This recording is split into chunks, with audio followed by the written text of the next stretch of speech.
عائشہ فہیم 896 یہ I D نیم ہے، انہوں نے کامنٹ کیا ہے۔ یہ بہن سوال کرتی ہیں، کیا حیض کی حالت میں عورت دعا کر سکتی ہے؟ دعا میں درود پاک پڑھا جاتا ہے یا پھر کچھ ایسی دعائیں ہیں جو قرآن مجید کی آیات ہیں، کیا حیض کی حالت میں دعا کرنا جائز ہے؟ رہنمائی فرمائیں۔ بہن نے ایک بہت اچھا سوال پوچھا ہے۔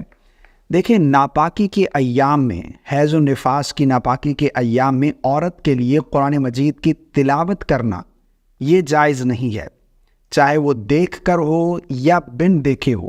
قرآن مجید کو ٹچ کرنا، چھونا یہ بھی جائز نہیں ہے۔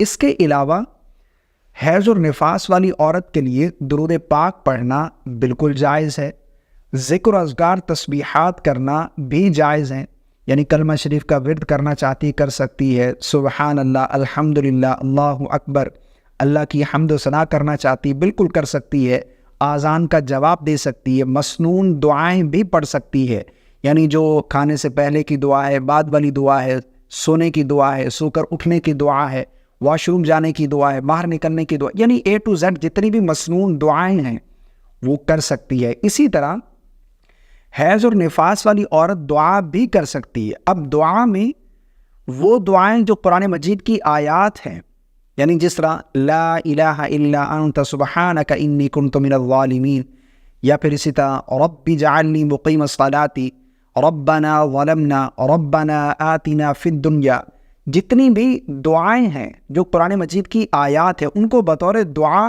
پڑھنا بھی جائز ہے۔ قرآن مجید کی تلاوت کی نیت سے نہیں پڑھیں گی، دعا کر رہی ہیں، دعا میں آپ حسبنا اللہ و نعم الوکیل بالکل کر سکتی ہیں، تو دعا کرنا یہ بالکل جائز ہے۔